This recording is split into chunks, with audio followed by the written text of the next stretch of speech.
focus boobu ñun dañuy ñaan mu dimbali ñu ci voilà na focus banditisme d'état bii nga xam ne nag moom moo nekk di déroulé ay Khalifa Sall ba nga dem seeti ay Ousmane Sonko ay Amadou Ba sama xarit la ak sama nijaay la ak sama maag moo ma nekkoon démb ak maag Ousmane Sonko jegeeg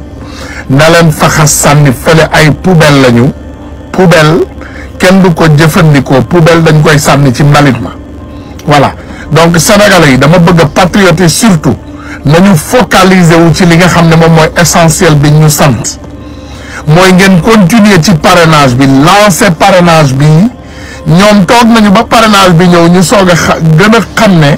ndekete waa ji tey la ko gars yi gën a jox bopp voilà nañu focus nañu concentré wu ci parrainage bi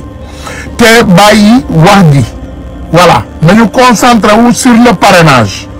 ñun lijjantiwuñu Khalifa Sall lijjantiwuñu Amadou Ba lijjantiwuñu Tooy Diaz lijjantiwuñu benn traître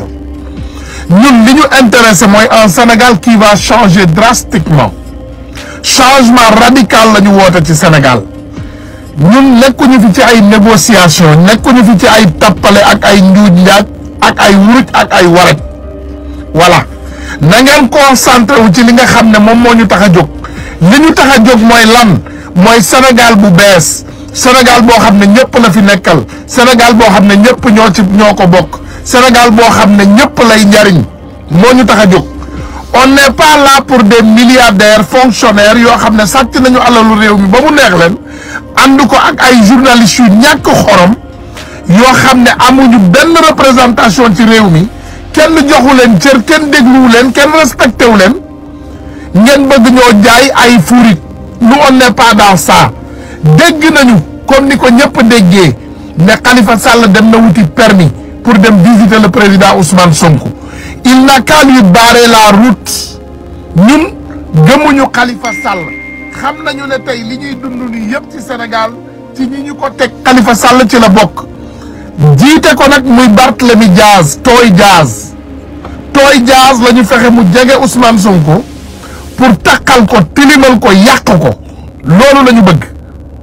voilà yàlla nag mi ngi ànd ak ñun ba léegi ndax ba léegi wax ji ci ñun la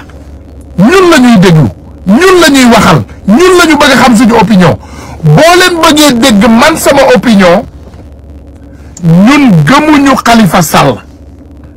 gëmuñu Khalifa Sall tey gëmuñu ko ëllëg voilà yéen a ngi may dégg nag El Malick Birame Souleye ñeneen ñi nga xam ne yéen a jege président Ousmane Sonko ne leen ko la voix des jeunes les jeunes disent qu'ils n'ont rien à foutre avec Khalifa Sall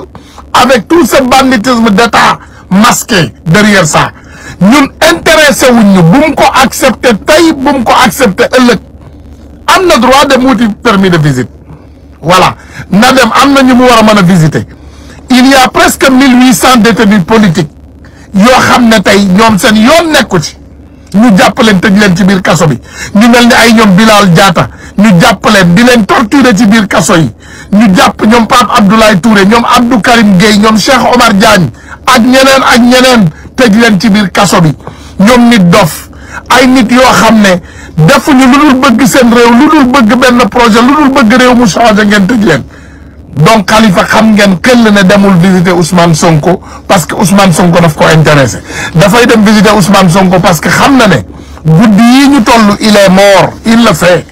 ñoom xam nañu ne qu'ils sont morts léegi nag Ousmane Sonko moom mooy am fullaam ak faydaam ak xelam bu baax bi mu am continuer doxal la population sénégalaise est avec toi on croit en toi on croit à ce programme on croit à ce programme que tu nous as introduit gëmuñu Khalifa Sall gëmuñu Tooy Diaz suñ leen gëmoon ñu dem wax ak ñoom wala ñu ànd ak ñoom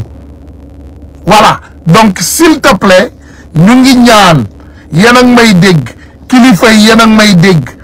ne leen Ousmane Sonko bu mu recevoir Khalifa Sall bu mu ko déglu bu mu ko accordel benn temps voilà ils sont mystiques ñun gëmuñu leen gëmuñu réew mi gëmuñu Sénégal. kàddu yi Ousmane Tounkara ñoo ko déggandoo noonu moom nag ma say àdd bu baax a baax di woo rek patriote bu baax